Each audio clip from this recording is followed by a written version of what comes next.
உங்க வாழ்க்கையில நீங்க ஊழியத்துல இருக்கீங்களா, உங்க பிள்ளைங்க படிப்பு விஷயம், இல்ல பிள்ளைங்க கல்யாண வாழ்க்கையா, இல்ல உங்களோட பிசினஸா, நீங்க வேலை செய்யற இடமா, இல்ல உங்க குடும்ப வாழ்க்கையா, எந்த நிலைமை உங்களுக்கு மரிச்ச நிலைமையில இருக்கு, இல்ல நீங்க ஆவிக்குரிய நிலைமையில மரித்து கிடக்க என்னால எழும்பவே முடியலன்னு சொல்றீங்களா? எது வேணாலும் மரிச்சு போய் இருக்கலாங்க. ஆனா மீட்பர் உயிரோடு இருக்கிறார், உயிரோடு எழுந்தவர், மரித்தேன் ஆனாலும் சதா காலங்களும் உயிரோடு இருக்கேன், இதோ எழுந்தேன் என்று உன்னதமான தேவன் அவரை, நம் மீட்பரை இயேசு கிறிஸ்துவ உயிரோடு எழுப்பியிருக்கார்.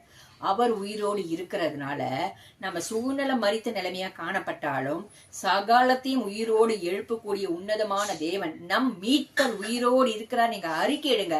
அந்த இடத்துல எந்த விதத்துல உங்களுக்கு அந்த மரிச்ச நிலைமை நீங்க ஃபீல் பண்றீங்களோ அந்த விஷயத்துல என் மீட்பர் உயிரோடு இருக்கா நீங்க அறிக்கையிட்டு அந்த விஷயத்துக்காக ஜபிக்கரிச்சு மரித்து கிடக்கிற அந்த இடத்துல நிச்சயமா மீட்பர் அந்த இடத்துல இடைப்படுவார்.